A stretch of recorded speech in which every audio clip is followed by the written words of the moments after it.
My birth on January 20th, 1856, was followed shortly by a letter from my mother, Elizabeth Cady Stanton, to her cousin, Elizabeth Smith Miller, informing her that after the terrible ordeal she was in the land of the living, rejoicing a daughter's birth, and that no boy was sent in her stead. Others were less enthusiastic. A cousin's memories of my 5 brothers were positive. They were, in his words, healthy, hearty kids who had little restraint put upon them. But he found Maggie and me distasteful. Aunt Lib, he declared, taught her daughters that they were the chosen few, and so must regulate the affairs of the universe. The greatest restraints in my life came from my conservative aunts in Johnstown, New York, where Maggie and I spent our summers, and from the inevitable visits of the indefatigable Susan B. Anthony. My mother was not beautiful, but her blue eyes danced with life, with sympathy and understanding. She drew you to her service because of her abounding love. Susan's leadership over us youngsters had a different source. We were a bit afraid of her. Susan B. Anthony was just one of many of the great reformers who surrounded us in our childhood. When one's youth is informed by such illustrious figures as Lucretia Mott, Martha Wright, Frederick Douglass, William Lloyd Garrison, Sojourner Truth, and Matilda Jocelyn Gage, one can hardly expect any tolerance for mediocrity. I developed a habit of walking out of any school I found did not reach my standard of faultless commitment to equality of rights. Childhood behind me, I set my sights on Cornell University, but Aunt Harriot, who funded my education, had different ideas. I graduated from Vassar, where I found a mentor in my astronomy professor, Maria Mitchell.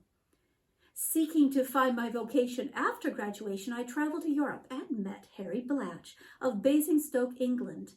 I lost my American citizenship, but not my loyalty to the country of my birth. In the 20 years I lived in England, I never considered myself a subject of Her Majesty, but surrounded myself instead with the most radical thinkers of her realm, including Fabian socialists and militant suffragists like my friend, Emmeline Pankhurst. Like them, I rejected ladylike reforms. Woman not tough, why half her indiscretions would kill off a whole generation of men. After 1896, Nora and I split our time between Harry and Basingstoke and my mother in New York City. Nora adored her grandmother, who, despite advanced age, was still a towering intellectual figure, as well as a doting grandmother. She was sovereign of our family and queen mother to her grandchildren. I inherited Mother's cause after her death, but felt no less committed to the rights of working women. 60 years after my mother launched the movement in Seneca Falls, NAWSA's leadership saw fit to criticize my unconventional suffrage tactics. I reminded them that in 1848, Mrs. Mott shared similar concerns with my mother. Why, Lizzie, thee will make us ridiculous. But Mother wasn't afraid. The women of Seneca Falls were not afraid of ridicule. Nay, they courted ridicule, for ridicule would spread the knowledge of the truth. Ridicule, ridicule, ridicule, blessed be ridicule. I rejected polite parlor meetings for open-air street meetings. Instead of yearly conventions attended by the already converted, I planned spectacular parades. The enemy must see women marching in increasing numbers year by year out on public avenues, holding high their banner, Votes for Women. Look at our 1912 suffrage parade. For 2.5 hours, we marched, white and black women, mothers and daughters, blue bloods, college graduates, and factory girls. A special delegation of Chinese American women marched to celebrate women's progress in China and to demand their rights in America. Anti-suffragists claimed it was an impertinence, a public display of sex appeal. I just laughed. Funny idea of sex appeal. 20,000 women turn out on a hot day, thermometer registered 87 degrees, and march up Fifth Avenue to the blaring music of 35 bands, eyes straight to the front, faces red with the hot sun, if it had been mellow moonlight. But sex appeal set to brass bands, that certainly is a new one.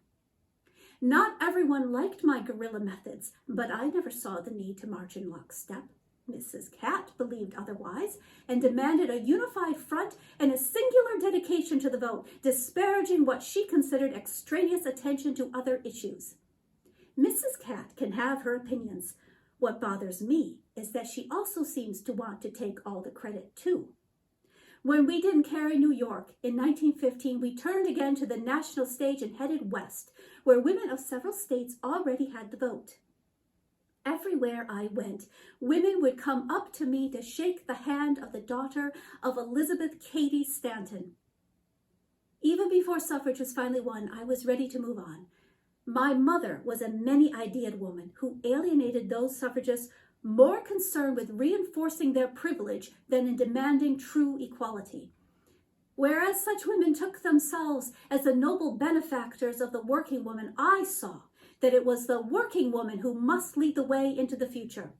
We must have fair conditions and equal pay for equal work in all fields and professions, as well as compensation for the work women perform in the home.